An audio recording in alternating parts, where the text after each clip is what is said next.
Di awal cerita kita akan diperlihatkan dengan sebuah keluarga, yang mana di keluarga tersebut memiliki dua anak laki-laki, sang kakak bernama Ram Prasad dan sang adik bernama Laksman.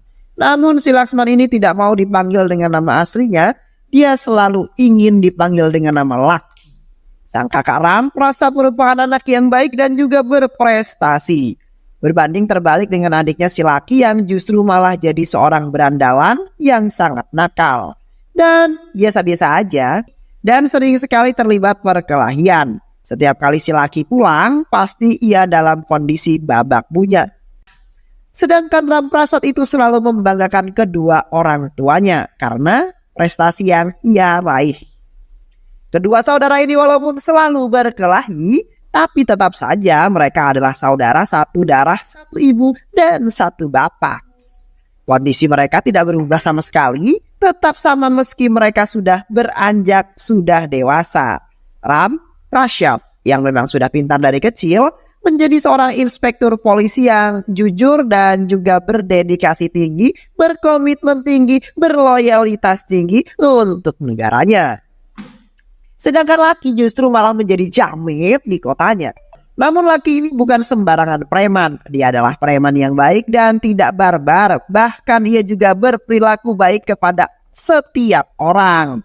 Tak hanya itu, si Laki juga menganggap seorang paman yang menjaga warung kopi itu sebagai keluarganya. Namun si paman ini justru merasa ilfil kepada si Laki. Ia merasa dimanfaatkan oleh si Laki.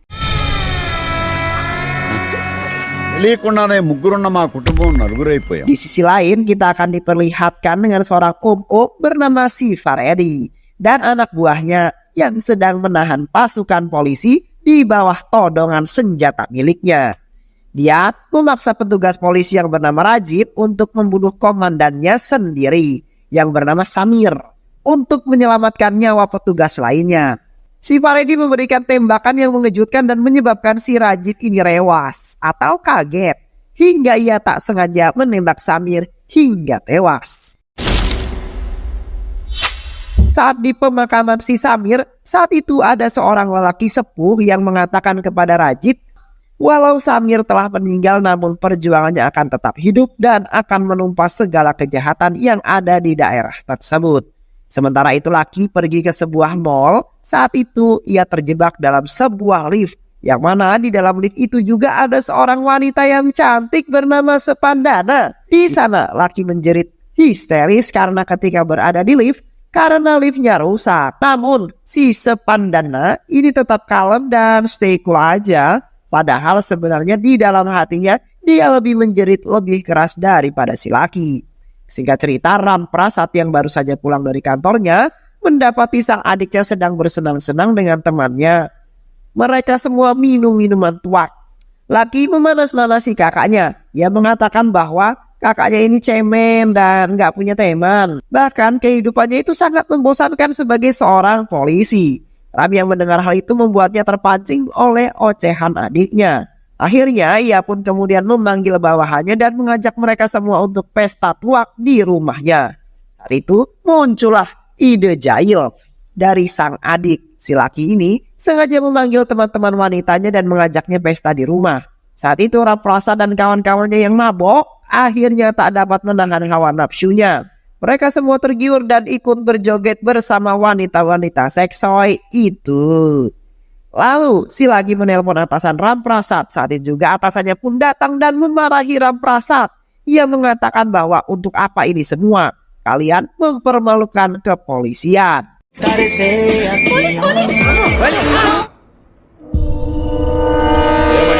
Karena kejadian itu juga membuat Ram Prasad marah kepada adiknya ini.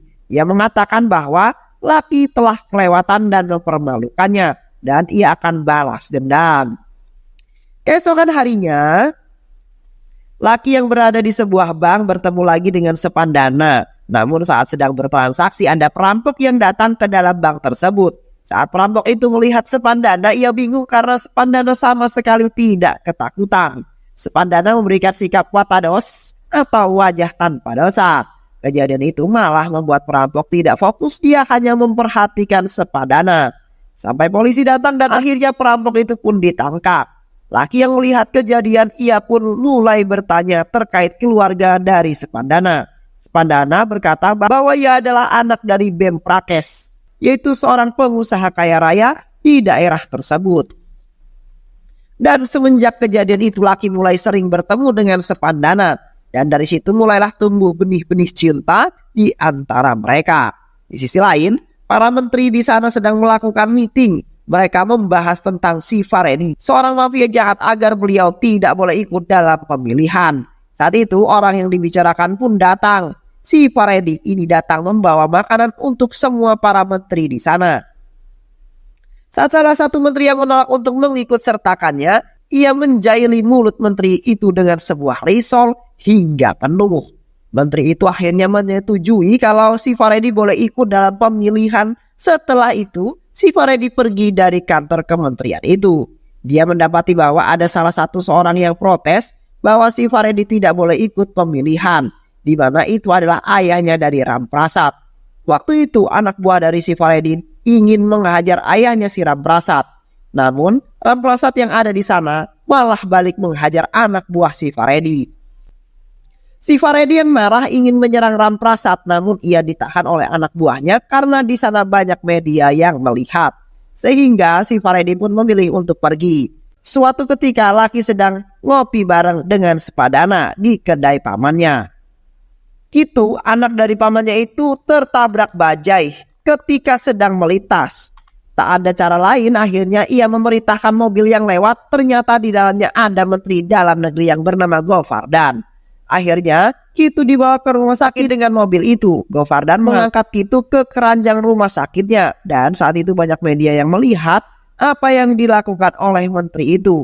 Menteri Govardan pun ditanya apakah itu kerabat atau saudaranya. Namun saat itu Laki keluar dari rumah sakit mengatakan bahwa ini bukan siapa-siapa menteri Govardan. Dan menteri itulah yang menolong anak ini serta membawanya dia melakukan hal yang baik. Menteri ini patut menjadi panutan negara. Hal tersebut dengan cepat viral di sosmed.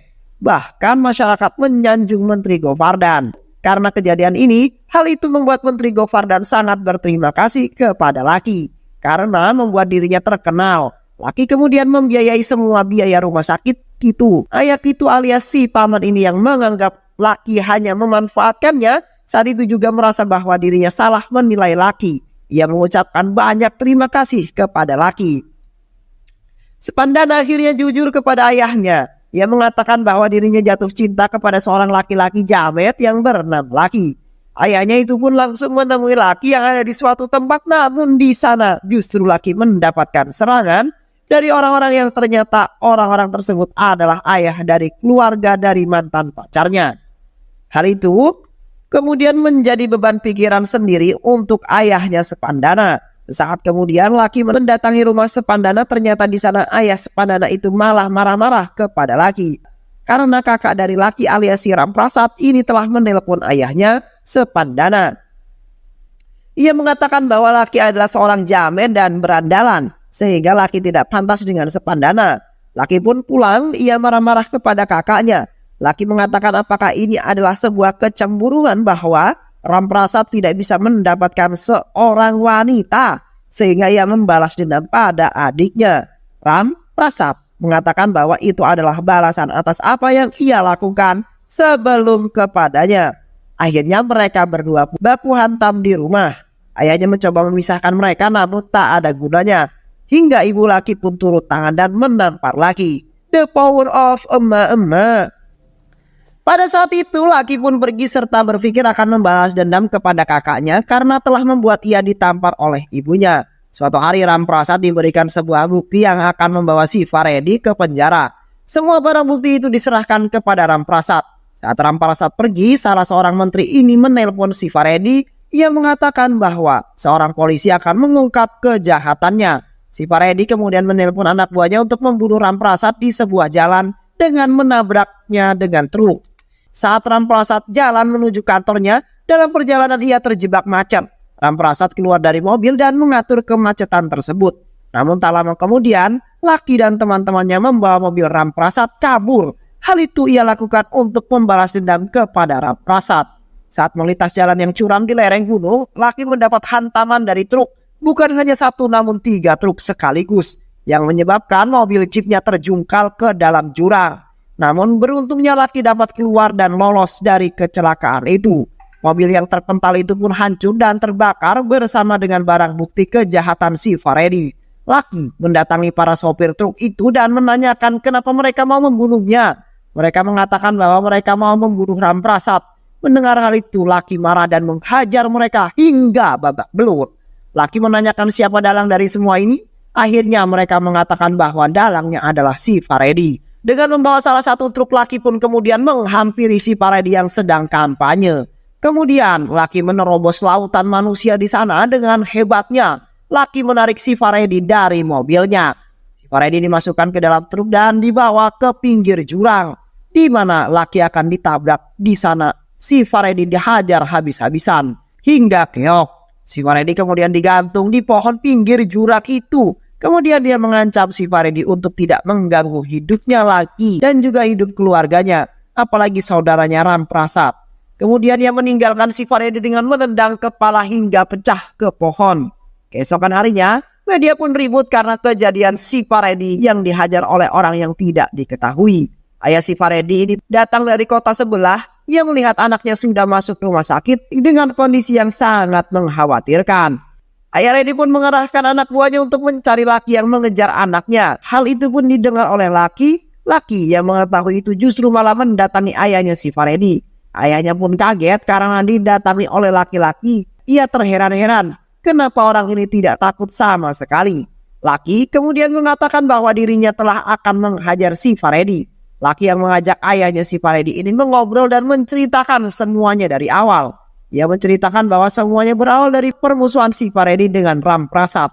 Dan juga hingga akhirnya tertabrak truk hingga dia menghajar si Faredi. Saat itu Lucky mengatakan jika terjadi sesuatu kepadanya dan keluarganya maka anak-anaknya ini tidak akan membiarkan apa yang terjadi. Jadi sudahi pertengkaran ini, jangan sampai terjadi sesuatu lagi yang tidak enak ke depannya. Dan akhirnya Lucky pun pergi dari situ. Saat pergi, salah satu anak buah dari ayahnya, Redi, ini terserang Lucky.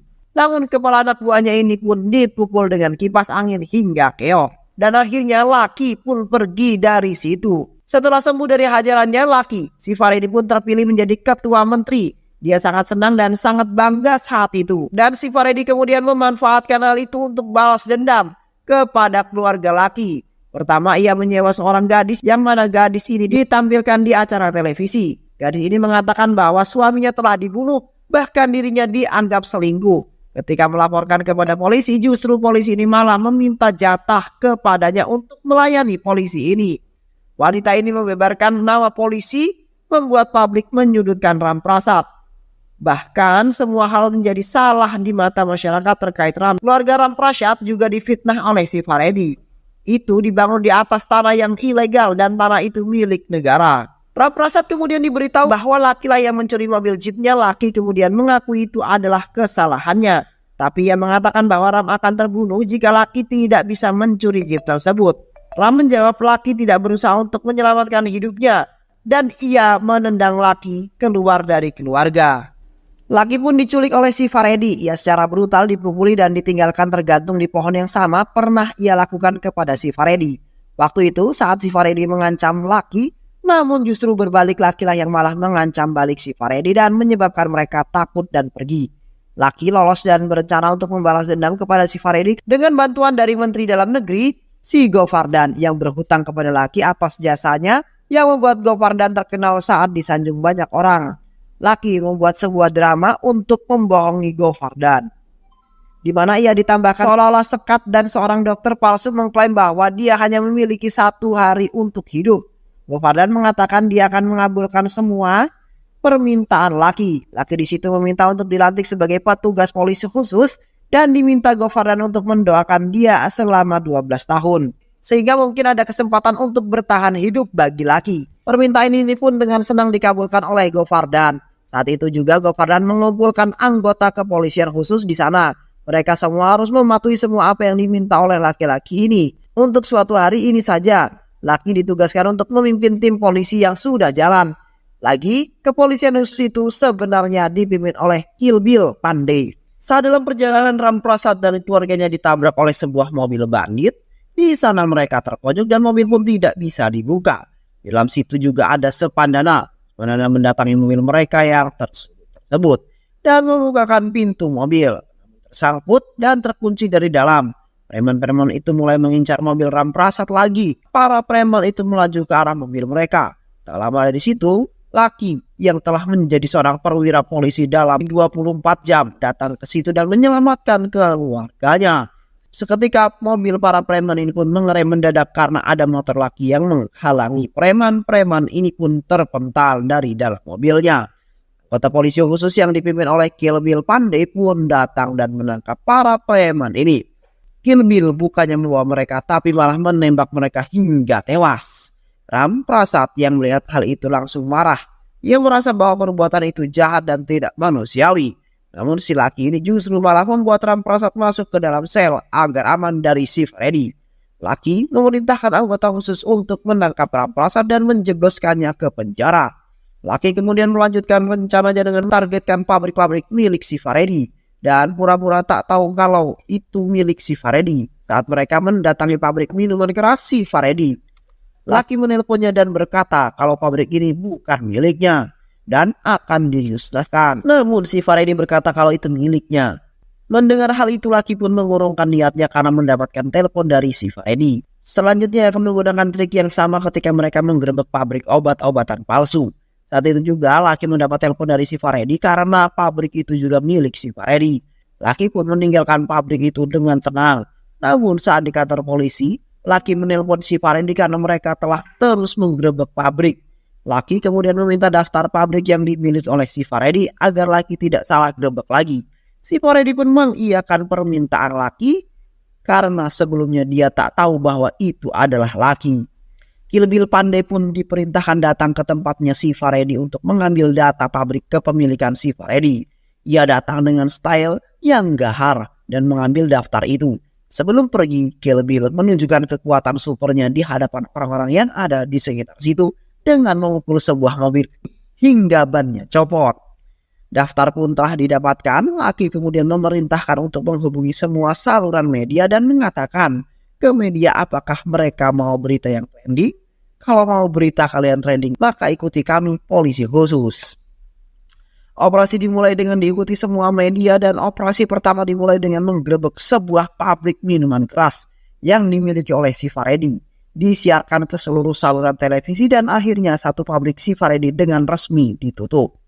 Operasi dilanjutkan dengan mendatangi pabrik obat-obatan palsu. Media pun ikutan meliput itu semua. Bahkan semua obat-obatan palsu itu dibakar dan disiarkan secara live di televisi. Akhirnya pabrik ini pun juga resmi ditutup. Selanjutnya pun penggerebekan pabrik pupuk yang dimiliki oleh si Freddy. Yang ternyata pabrik itu adalah tempat penyelundupan narkoba. Hal itu pun disiarkan ke seluruh televisi. Bahkan negara bagian pun terguncang terkait masalah ini. Pabrik ini juga resmi ditutup. Di sisi lain, si Renny justru sedang bersenang-senang mendengarkan musik. Anak buahnya lalu datang dan menghampiri si Freddy. Dia mengatakan apa yang telah terjadi, bahwa pabriknya telah ditutup semua. Dan Kill Bill Pandey itu telah menipu kita. Si Freddy kemudian menelpon nomornya Kill Bill Pandey. Namun dia tidak tahu kalau Kill Bill Pandey itu sedang bersama awak media. Saat itu media bertanya dan mengkonfirmasi apakah pabrik yang digerebek itu adalah milik si Freddy. Si Freddy yang tidak tahu itu mengiyakan bahwa itu semua adalah miliknya. Awak media pun akhirnya kalian tahu bahwa itu semua bisnis ilegal dan juga penyelundupan narkoba itu merupakan milik si Freddy. Kill Bill Pandey pun mengatakan bahwa Anda sudah selesai. Si Freddy kemudian menghubungi Menteri Dalam Negeri si Govardhan, yang mana Govardhan ini sedang berdoa di sebuah kuil selama 12 jam untuk keselamatan laki. Di sana sudah ada anak buah dari laki yang kemudian membuang telepon dari menteri, sehingga Govardhan ini tidak tahu apa-apa yang terjadi. Laki kemudian menghubungi semua menteri yang ada di negara bagian tersebut. Ia mengatakan bahwa semua telepon disadap bila menerima telepon dari si Freddy. Si Freddy merasa bingung karena semua menteri tidak ada yang mau menerima telepon darinya. Di sisi lain, laki dan para polisi khusus ini yang dipimpin oleh Pandey kemudian melanjutkan operasinya. Mereka lanjut dengan menggerebek sebuah gudang penyelundupan senjata. Kill Bill pandai sempat menukar senjatanya lalu melaporkan pabrik penyelundupan senjata itu ke awak media. Dan pabrik itu pun ditutup. Berlanjut dengan konstruksi bangunan yang saat itu sedang dibangun oleh si Faredi. Dengan sigapnya, para polisi khusus ini merobohkan bangunan itu dengan bom hingga rata. Operasi mereka dilanjutkan dengan menangkap anggota anak buah si Faredi yang melakukan penjualan manusia. Saat itu juga penggerebekan dilakukan. Lalu anak buah si Faredi semuanya dibunuh untuk menyelamatkan para gadis yang akan dijual. Bahkan saat itu juga nama Kill Bill Pandey sangat terkenal di negara itu karena terus menggerebek usaha ilegal yang dilakukan oleh si Faredi.